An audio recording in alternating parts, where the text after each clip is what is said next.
Mga kaamag, welcome again to my vlog, GP Mushroom TV. For today's vlog, nasa Mall of Asia po tayo. Tayo po ay namasyal at ipapakita ko lang po sa inyo kung gaano kaganda yung seaside ng Mall of Asia. Tara, samahan niyo po ako mga kaamag.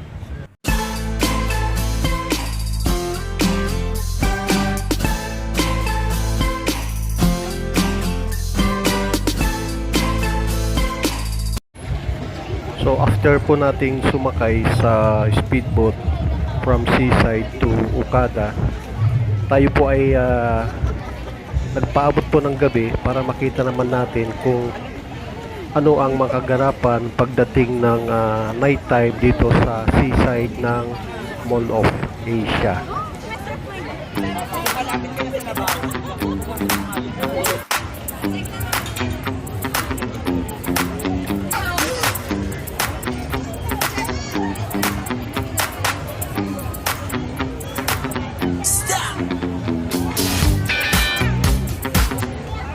Isa pong attraction dito ay yung mga palaruan ng mga kabataan dito mismo sa Seaside.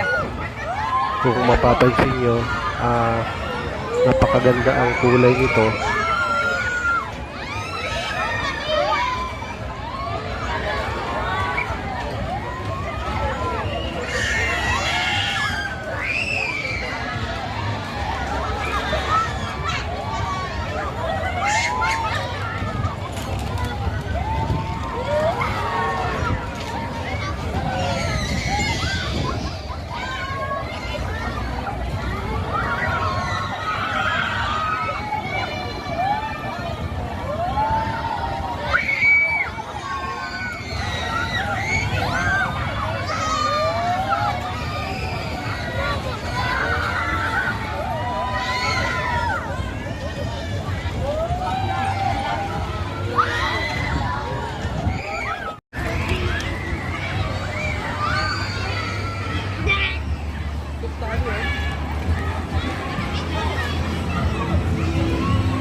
So dito po hindi lang din naman para sa kabataan yung mga palaro, meron din po for adults na mga palaruan. Ano po, ang bayad fee rito ay meron dito 100 pesos.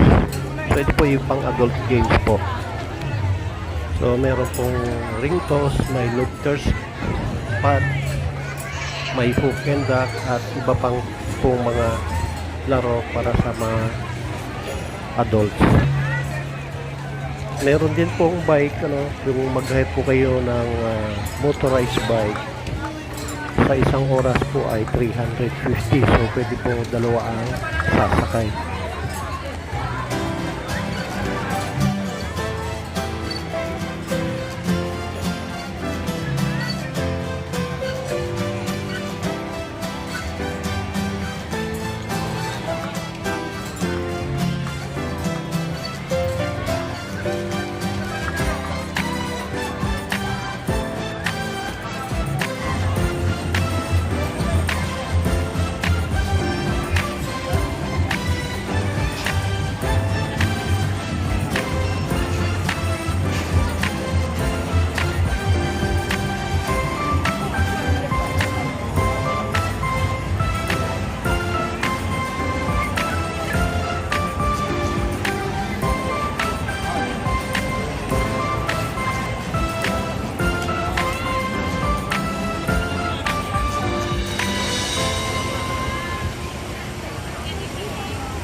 So mga kaamag, pinuntan din natin yung fountain area.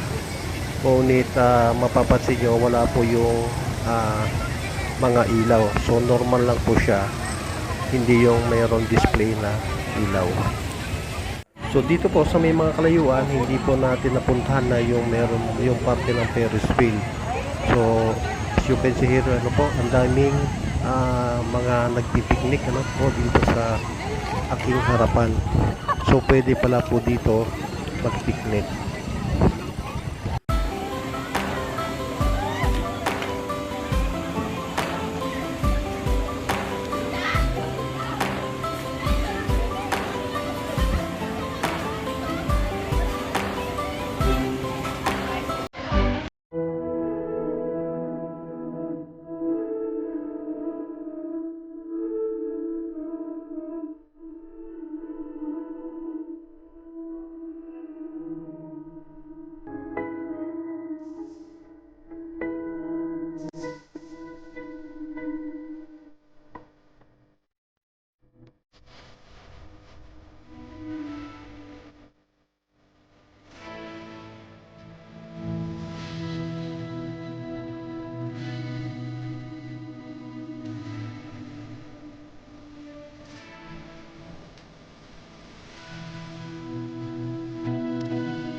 tayo naman po ay tumambay dito mismo sa seaside. Ano po? Dito, isang paalala lang po, bawal po tumayo po dito sa parte na ito. So, uupo ka lang, tatambay, you can take pictures, namnamin yung lamig ng dagat. So, pero wag po tayong tatayo kasi pagbabawalan po na tayo ng mga security guard. Ginagawa po ito para makaiwas po sa disgrasya, yung mahulog po mismo sa mga batuhan. So tayo po ay nagpalipas hanggang yung sunset. Ano po? Inabagan natin kaya nang ginawa natin noon dati sa Dolomite Beach. So inabagan natin din yung beautiful sunset dito sa seaside ng Mall of Asia. So maraming salamat po, hanggang dito na lamang. Maraming salamat po muli sa panonood ng aking mga vlogs. Nawa ay patuloy po kayong manonood sa aking mga vlogs. Hangarin ko po inyong kaligtasan sa araw-araw. Maraming salamat po. God bless everyone.